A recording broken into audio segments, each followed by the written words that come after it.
where would you say we are in Australia on the journey to paperless processes in early learning? What's the overview of your current state? Let's cover the legacy of previous years around technologies and things like that. What's your thoughts on that? Yeah, look, I'd say where we are now, we've come a long way in the last couple of years around technology and going paperless. It's been a journey that everybody's on. It's obvious that many software programs out there now that are using that kind of look. There's a lot of software that recognises the need to go that paperless out there, which is great to have that technology. Simple things like for that, it's important to have families have access to what's happening in their daily routines and what's happening at the centres. It also helps around the team members with their daily tasks and bits and pieces like that. So we've definitely come a long way in technology these days. The challenge really continues to be the investment in the hardware, things like tablets. So it's a bit of a cost, and making sure they don't get damaged and well looked after, those kinds of bits and pieces. But we're definitely getting there. We're well placed these days in the industry around technology and software and where we're going from. And we can look at things like, even like for you guys, where what we can do now in one place is hugely beneficial. It takes a lot of that paper off us. So we're definitely getting there with that paperless journey, which we've been looking at for a couple of years now and investing time and energy into finding some systems that help us with that. And look, you mentioned earlier about parents. Now, are you noticing a big shift with parents to ask for things digitally, to move away from those paper processes? Yeah, look, it's a bit of a mixture with some people. Some families actually prefer the paper, but a lot of families are loving that they get things digitally. So, like, families are loving it if the mum, say, doesn't pick up and dad picks up, and dad's forgotten to look at the piece of paper to say when they've eaten or when they've slept. It's those kind of things that our parents are loving, that they can log on at any time and see what's happening. And we don't have to go, oh, the centre's closed, but I didn't know what time their last sleep was. So in general, Yes, most parents are loving it. Yeah, and it would make an impact on their life as well, in the terms of easy to complete when it's on a phone or a laptop. So it's more. Do you see a greater return time as such? So when those families and even your staff are filling in forms that are digital, do you see a greater increase or an increase in the return of those papers and requirements compared to your paper? Yeah, for sure. It definitely seems for parents, now, if you ask them to fill out, say, a simple enrolment form, everybody now is asking, do you have a digital copy of that? And so we definitely see that parents will get more involved when it is a digital copy of something. They'll do it a lot more easier and quicker in general. Yeah. And I suppose that brings us also then back to even to your national quality framework, where it's about parent, community and staff engagement. So that's where that would really help, having those forms and the ability for those families and staff to complete them easily. Yeah, and definitely in keeping that evidence too. So that digitally you've got that evidence, because that's another thing. If an assessor comes out, you can tell them all these things you do, but if you don't have proof that this is happening, then it doesn't correspond with your assessment and rating. So if you've got this proof that there is this constant communication going, which is on these digital platforms, it makes life much easier than pieces of paper here, there and everywhere. And also, I suppose that moves it from being anecdotal to evidence-backed. Yes. And then I suppose I know you've got a lot of services that you manage and look after. I suppose where that helps you as well is gathering data easily across a multitude of services that you don't necessarily have that day-to-day buy-in, but you've got that management of. Those forms would help. Yeah, for sure. That's critical for us because we've got a variety of centres that we can pull that data out. We can see, we can easily access stuff. We're not relying on people to send us handwritten notes or anything like that, that we have access to it at our fingertips that we need to see. And we can sort of see with trends on different things too, and keeping track of it, it's just much easier. And I suppose with you mentioned trends. With those trends, it's the real time. It's getting that data in real time as well, isn't it? So not a month later. where you can see and fix those issues quite Yeah, quickly. very much so. We've actually just recently gone over to develop a professional development program where before it was a paper based program and it was really hard. Twice a year you'd meet with staff. It wasn't really embedded in the service, it wasn't working well.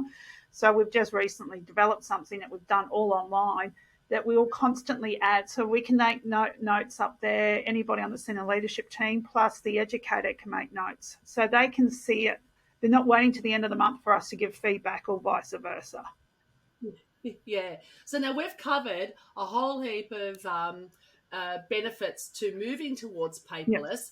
Is there anything else we've missed regarding the desirability to go paperless? Look, the biggest thing for me too, and I think we've sort of covered it, but say, for example, for me, if I've got one of my staff that is away and I need to see what's happening at a particular centre or what they've had those conversations, if they've just got a paper written, say, in their diary or things like that, which if I've got one staff member who loves paper, if she's away, we don't know what's happening. We can't get access to that. So the biggest desire for me to go digital is that, as we've talked about, that you can lay your hands on it straight away. We're not trying to find some stuff on there.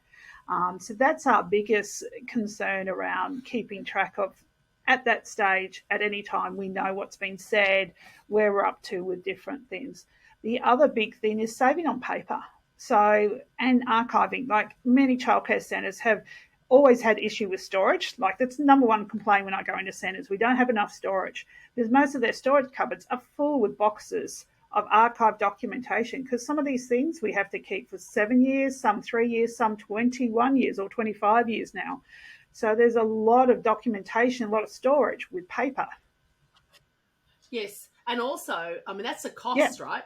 So if you're not, I mean, I can't imagine a centre has the room to store 25 years worth of yeah, paper.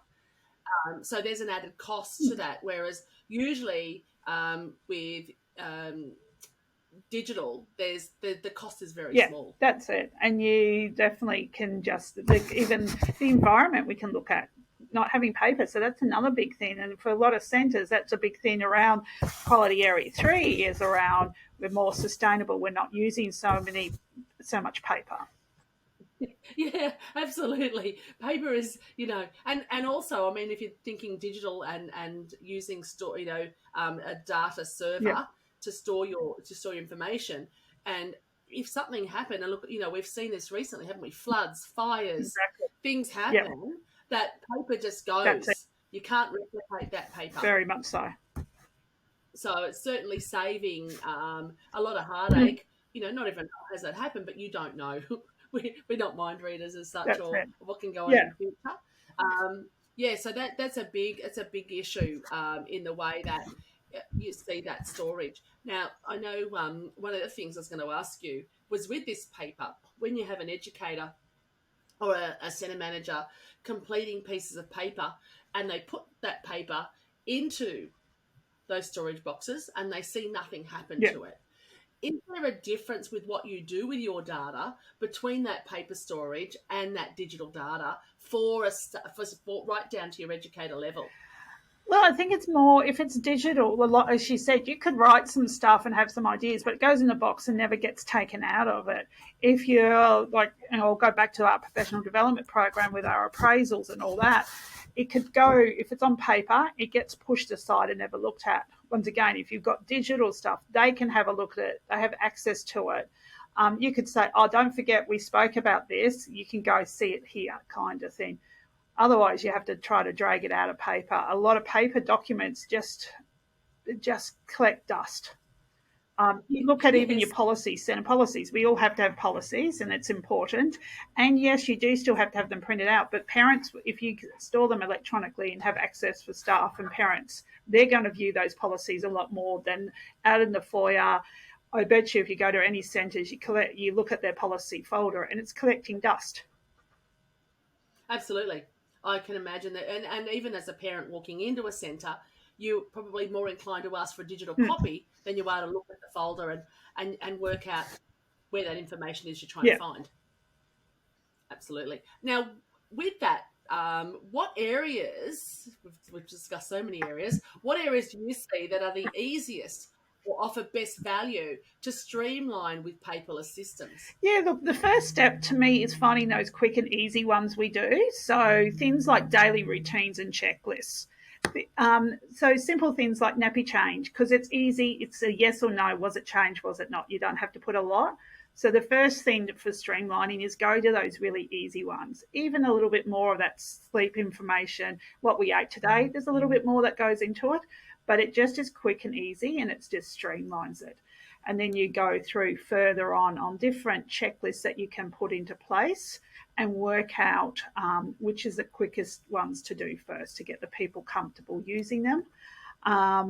And then we also then going through from our HR issues going online. Once again, quick and streamline is things like rosters and pay slips.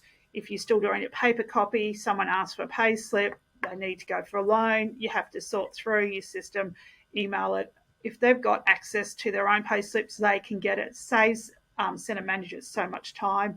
Rosters are much easier to send out than just giving them all a paper copy. Someone's away over on holidays, want to check what their roster is next week, they just look online. So it's those streamlining those kind of things are a really good way to start that process.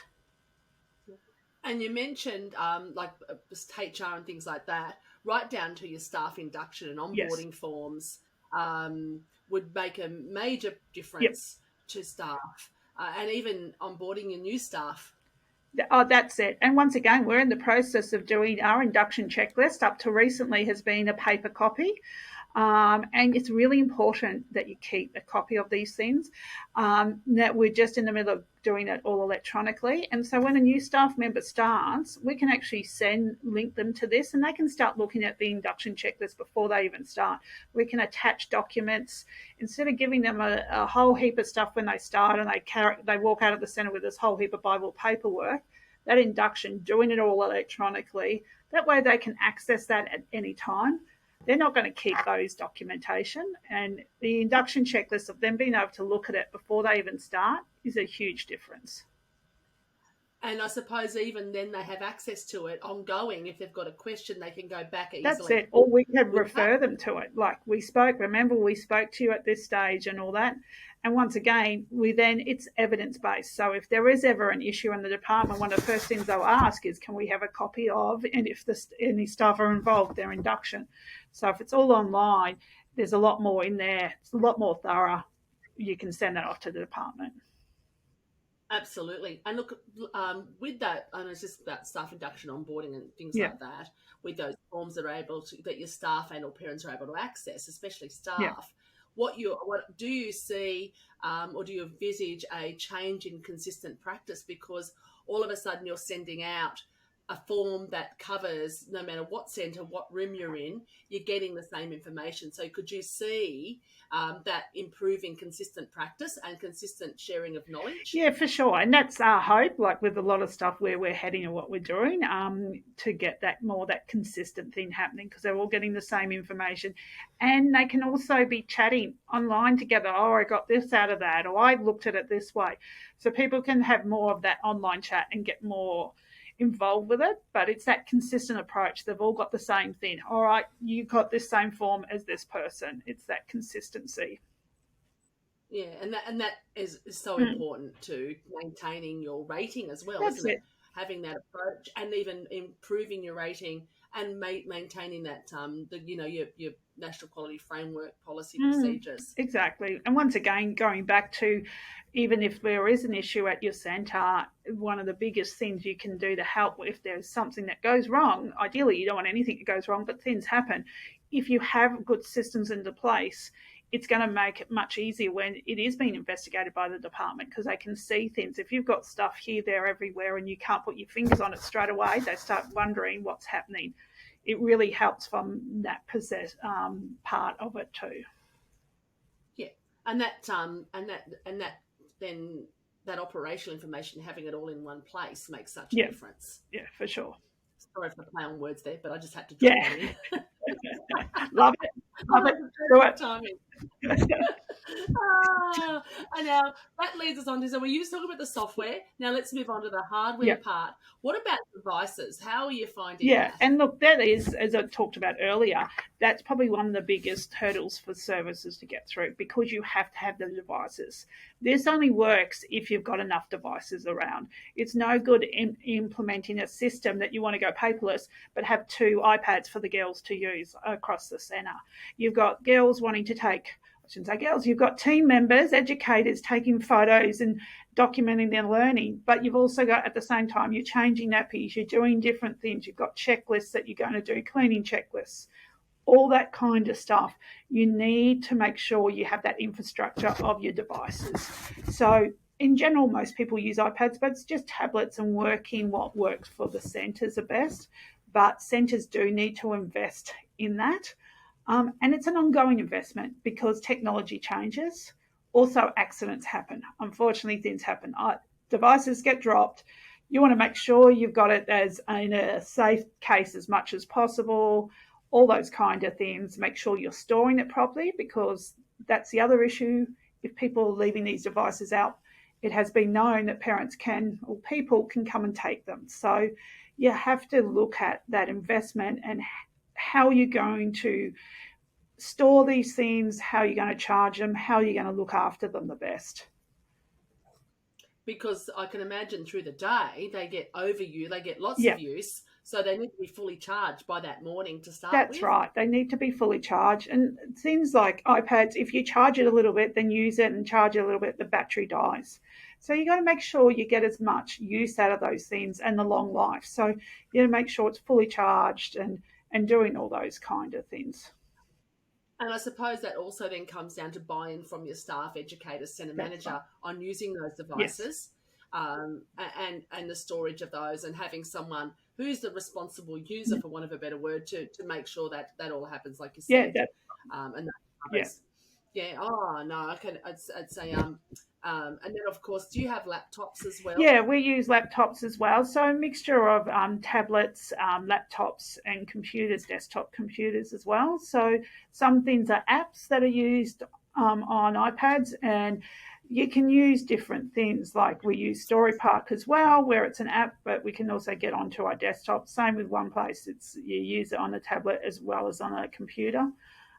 All those kind of things. You want to have a bit of access to all kinds of different, and every centre is different. You have to look at what's going to work with your team. I know some centres that use more laptops than tablets, kind of thing. Tablets Yeah. for me are easier for my girls to use in the room. They're not big and chunky. The laptops are used more in the programming room. But it's And looking at what's best for your centre. and I can imagine, Sam, you would have covers on your Yeah, iPads. that's number one. You've got to have covers, and they need to be able to bounce if they drop on the floor. Yeah, so nothing cheap and No, plasticky. no. Go go Yeah, and you've hardcore. got to invest. Look, I've tried before buying really cheap tablets, and they just die. They're really glitchy, and that really annoys staff. So you give them something that doesn't work, and you get them. Your expectation is to do all these things online, and you give them a cheap tablet. They're going to get frustrated. You need to be making sure you're giving them the best technology that you can afford. I'm not saying all my centres have got iPads because that's probably one of the most expensive ways to go. But you need to have making sure that you're buying something decent that's going to last and is not glitchy all the time and doesn't work. Yeah, and compatible as That's it. well, um, across the systems you've That's got. exactly it. And you've got to take in consideration some people are really tech savvy. So, of course, we always talk about this the generations, the Zs and the millennials are much more savvier. X's are not too bad, but we've still got some baby boomers in our industry as well. Nothing wrong with that. Love that. And some of them are tech savvy and some of them are not. And so, even though I get some of my Gen Zs that are like, oh, I'm not sure, I don't want to use it. So, you just have to work with those and work out some training and what works best for them and their understanding on how to use those kind of things. Yeah, and it's horses for courses, Mm. isn't it? And having that Mm. support framework built in, Yeah. that that's there. Oh, and look now let's talk about key Yeah. challenges, and we've sort of broached on that, Yeah. obviously. Exactly. Uh, implementing a paperless system, and what are your thoughts about overcoming these? Yeah, look, it is, as I said, we've broached on a couple of them. One of the big ones is around that resistance or lack of use of knowledge, of understanding. So, to overcome that is you've got to really look at how you do the training around that, how you implement this, how you're going to talk about your team, even when a new team member starts, making sure you're spending the time to induct them properly on them, train them how to use these things. And for the ones that are resistant, you have to get them to understand why you're doing it. You can't just say, this is what we're doing. These days, we have to explain the why. So we talk a lot about the why in my business and explaining a lot about the why. You can't just say, right, you've got to use this tablet. Explain why you're going paperless, why we want to use it, all the sort of stuff that we've talked about is really important. The other thing is around educating families as well around this and why it's important. Because sometimes for families, even though they love getting it, sometimes there has been comments about, oh, your staff always have an iPad in their hand. So you have to be making sure that you educate the families around that, about why they're using it, and also educate the educators around the use of those. So they're important to do it, but it's also important to have them put down and actually be there for the children as well. So it's that fine balance. If we're constantly behind a screen taking photos or writing things, it's no good. You want to be seeing your educators on the floor, sitting down with children, really engaging with the children. So they're, to me, Yeah. the biggest challenges around that, and also finding the right systems. So it's all well and good to say I'm going to go paperless. There's so many systems out there, so you've got to find the right one for you. And yep, in an ideal world, there is something that does everything in the one-stop shop. It just is not possible. I know some people say, oh, there's this software that does it all, but you can't do everything really, really well. I know what it's like from a software perspective in the background. So sometimes we do have a couple of systems we use, but finding the good systems that works for you. There's no good implementing something that's not going to work. That's right. So And also, it's about maybe looking at ways to minimize the amount of software you that's have, right. but using that best of quality Mm, software that can do more for you across maybe two or yeah, three apps rather than 10 apps doing different things, that's it. or one app doing little bits of Yeah, everything. exactly. And that's what we've tried to come down to, a bit of a couple of key software programs that we're using, and going from that. And we've done that process of trialing different ones. So it's finding a couple of them that you use really well. Trying to induct someone, say, on 10 different apps, it's just not going to work. So it's No. finding that right software. And also, you were talking earlier about staff and user Mm, acceptance. I suppose what you were talking earlier about some of the staff that are very much tech yeah, savvy, which would be that obviously would be down their yeah. pathway. But then when you're talking to your staff that are using paper still and very much aligned with Mm. paper, do they consider, or do you look at that it's a staff development, a personal development, professional development way to move them forward with software? Yeah, for sure. You like there will be ones if you're implementing software, and we'll probably get into this about how to implement it. But you have to look at where your staff are at and what they love, and then it is working with them. So, like, I've implemented something recently, and I had a staff member say to me, "This particular staff member really prefers to handwrite this document that we have around this professional development. Is it all right for the time being for them to handwrite it and then upload it to the system?" So you have to work through some of that stuff for them to feel comfortable. And sometimes, yeah, there is a time and a need to have paper. I'm not ever saying you 100% not ever have paper. I always have a notepad and pen with me. Even though I've got my iPad and I document notes there, there's also a time for notepad and pen. So it's about Yes. working with your team where they're at and where they are up at their journey, and being adaptable around that. So you still go electronic, but they might fill this form out on a paper copy, and then you scan it in and upload it to your system.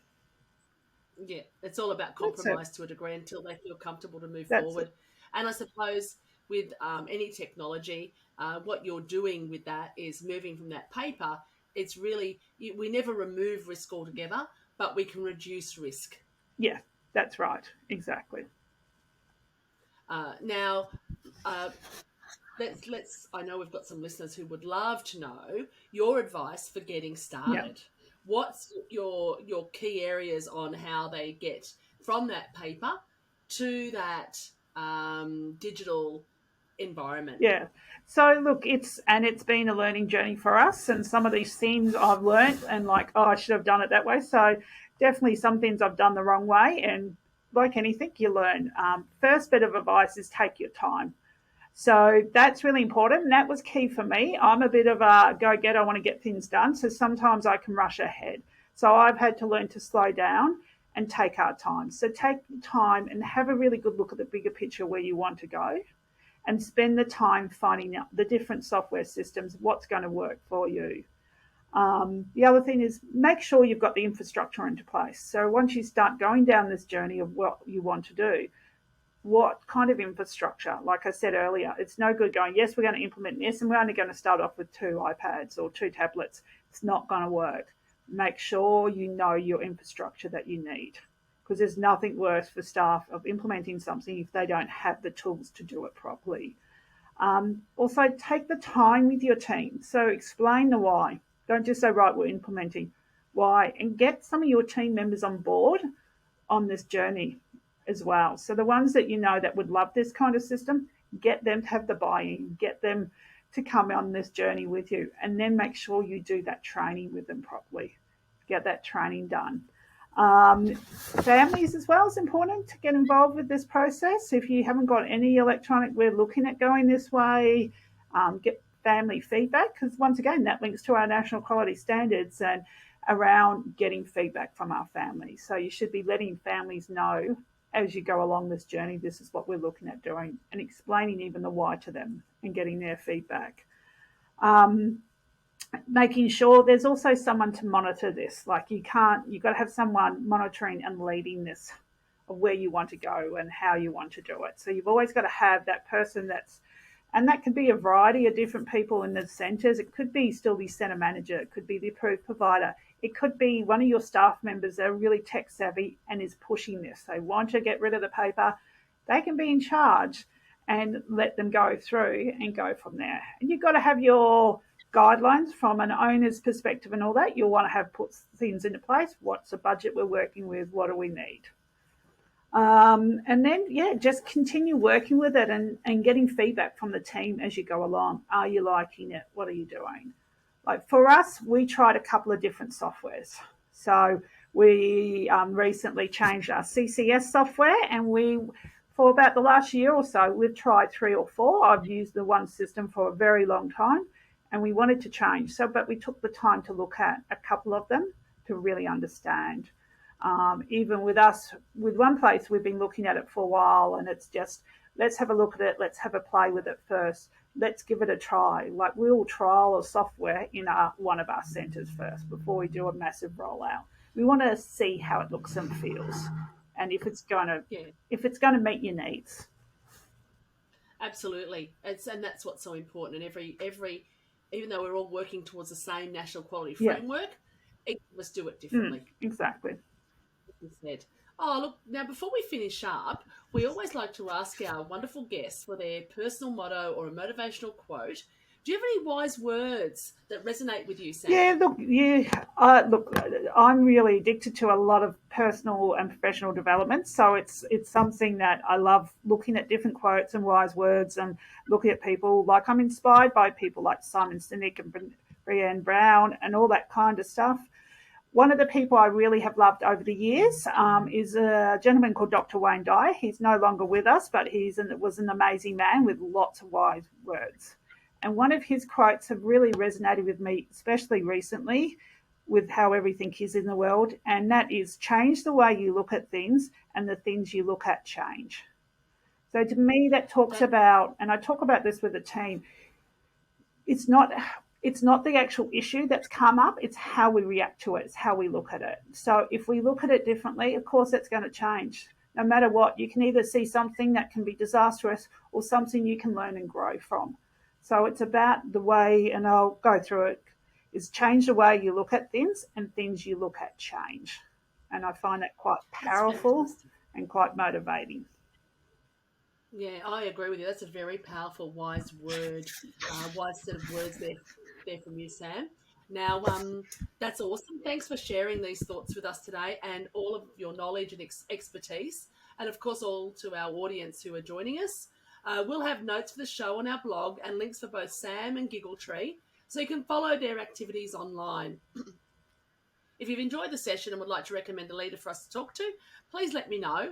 And remember, you look at things, no, let me start again with that. Change the way you look at things, and things you look at change, by Dr. Wayne Yep. Dyer. Wonderful. Look, that's fantastic. Thank you so much, Sam. Appreciate your time No today. problem. Thanks for having me.